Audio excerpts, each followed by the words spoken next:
बार फिर से कुदरत का कहर देखने को मिला है। धराली गांव में बादल फटा है और उसकी दर्दनाक तस्वीर जो है वो सामने आई है। बिल्कुल, ये तस्वीरें आप देखिए नैना, ये तस्वीरें जब सामने आई और हमने जब इसे ब्रेक की, हैरान करने वाली तस्वीरें थी, परेशान करने वाली तस्वीरें थी कि किस तरह से सैलाब जो है वो वहां से आता है और फिर जैसे जैसे वो आगे बढ़ता है, नीचे जो गांव था, जो मार्केट थी, वो सभी मार्केट जो है वो वहां पर तबाह हो जाती।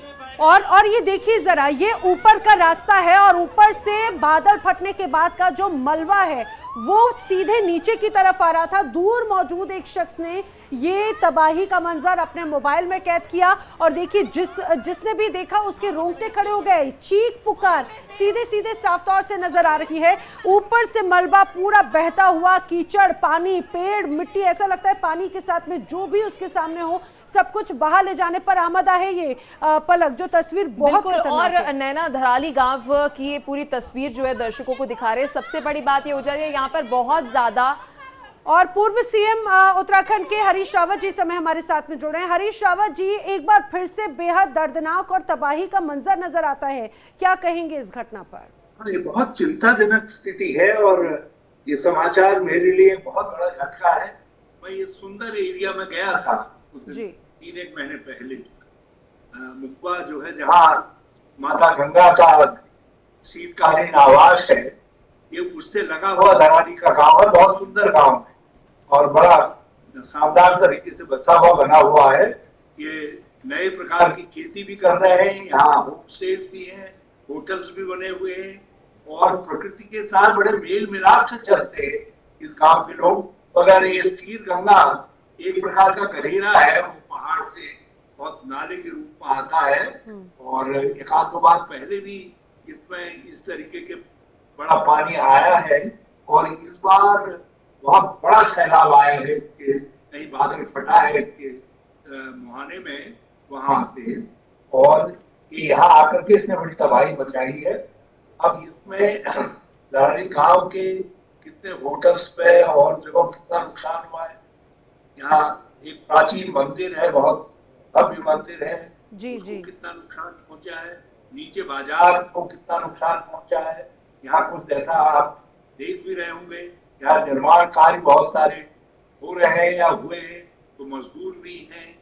हरीश जी, आपने निर्माण कार्य का जो जिक्र किया, आपको लगता है निर्माण कार्य बार बार यही सवाल खड़े होते रखे हैं, खासतौर से पहाड़ी इलाकों में जिस तरह से कंस्ट्रक्शन होता है, कहा जाता है प्रकृति के साथ छेड़छाड़, और ये जो तस्वीर है ये एक बार फिर से उस खौफनाक मंजर को जीवंत कर रही है जो हमने 2013 की त्रासदी में केदारनाथ की देखी थी। जी हाँ, ये उसका एक छोटा मिनिएचर है। वो तो बहुत बड़ी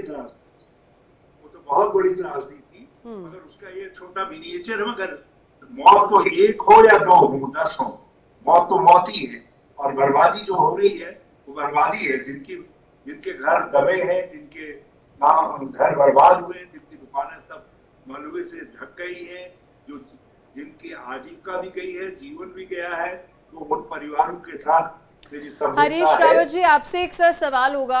अभी बहुत देर से हम इस खबर पर चर्चा कर रहे हैं, हर एक अपडेट भी दर्शकों तक पहुंचा रहे हैं। टाउन प्लानिंग का हम जिक्र कर रहे थे, लेकिन सवाल अब उठ रहा है माउंटेन प्लानिंग जो है वो क्यों नहीं हो रही है। जब हम विकास कर रहे हैं, हर कोई चाहता है उसके क्षेत्र में डेवलपमेंट हो, लेकिन क्या पहाड़ इतना डेवलपमेंट, इतना विकास ले पा रहा है? क्या उसके लिए पहाड़ तैयार है, चाहे उत्तराखंड का, हिमाचल प्रदेश का हो? मौलिक प्रश्न किया। हमारे हिमालयी क्षेत्रों के लिए, जितने भी हिमालयी क्षेत्र हैं, इनके 3 हिस्से हैं। एक ऊंचे हिमालयी क्षेत्र है, दूसरे भाबर के एरियाज हैं, तीसरे तराई के एरियाज।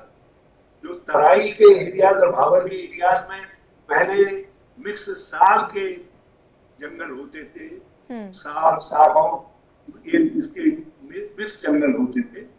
अब वहां सागवान के जंगल आ गए हैं, मिक्स जंगल कट गए हैं और उसके साथ साथ जो है इस एरियाज के अंदर निर्माण के काम बहुत, यहाँ नए नगर बस जा रहे हैं, नए आबादियां क्षेत्र बस जा रहे हैं।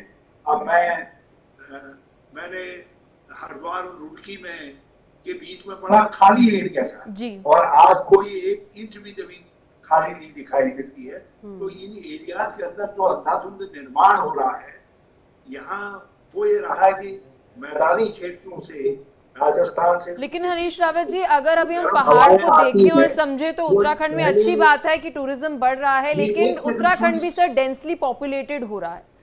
हाँ, मैं वही कह रहा हूँ। इस पहले पहले जब वो हवाएं आती थी तो साल और मिक्स फॉरेस्ट में वो जरा सा मॉडरेट हो जा, उनका तापमान घट जाता था, थोड़ा ठंडक आ जाती थी और वो पहाड़ों की ओर जाती थी तो उससे बादल पानी बरसता था, मगर बादल फटने की घटनाएं नहीं होती। जी। अब यहाँ से और गर्म होकर के वो हवाएं जा रही हैं और पहाड़ों से टकरा रही हैं, तो उससे बादल फटने की घटनाएं बहुत हो, और ये यहाँ भी हो रहा है, हिमाचल में भी। जी जी तो जी कहीं कहीं हमको ये मध्य हिमालय के लिए एक समुचित विकास की नीति बनानी पड़ेगी। एक नेशनल मिशन लॉन्च किया जाना चाहिए। यूपीए गवर्नमेंट के समय में मैं याद दिलाऊंगा आपको, जी। एक मिशन लॉन्च हुआ था हिमालयाज पर, अब उसके विषय में कुछ नहीं सुना जा रहा है।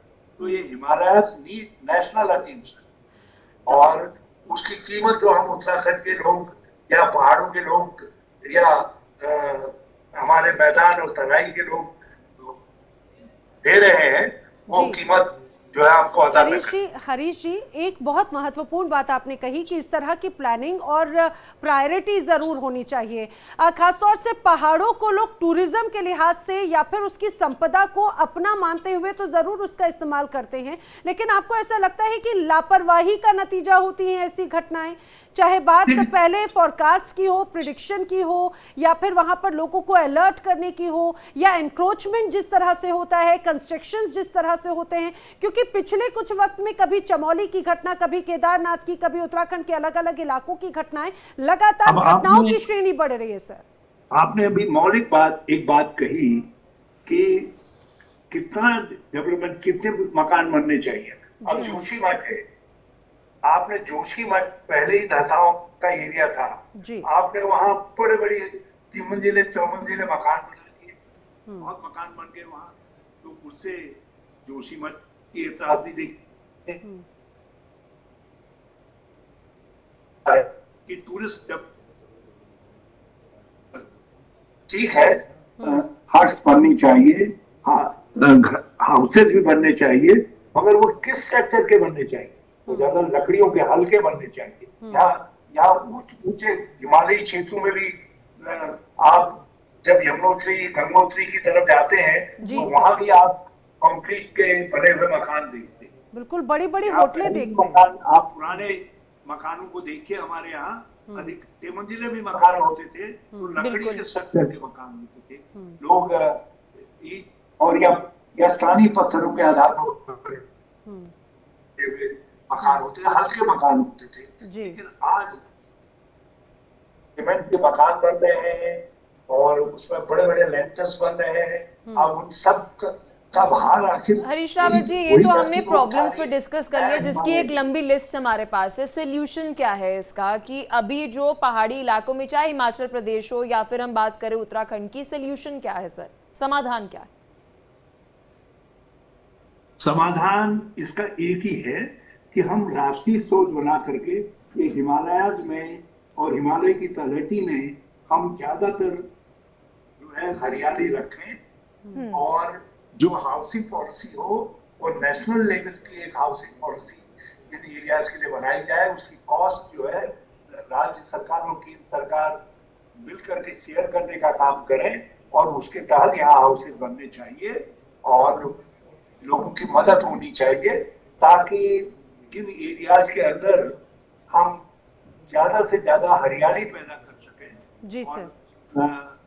मनुष्य का दखल एक सीमित मात्रा में, सीमित तरीके का होना चाहिए, एक बहुत रेगुलेटेड तरीके का होना चाहिए।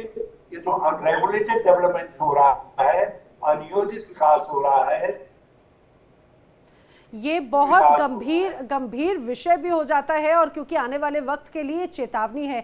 हरीश रावत जी, हमारे साथ जुड़ने के लिए आपका बहुत बहुत धन्यवाद।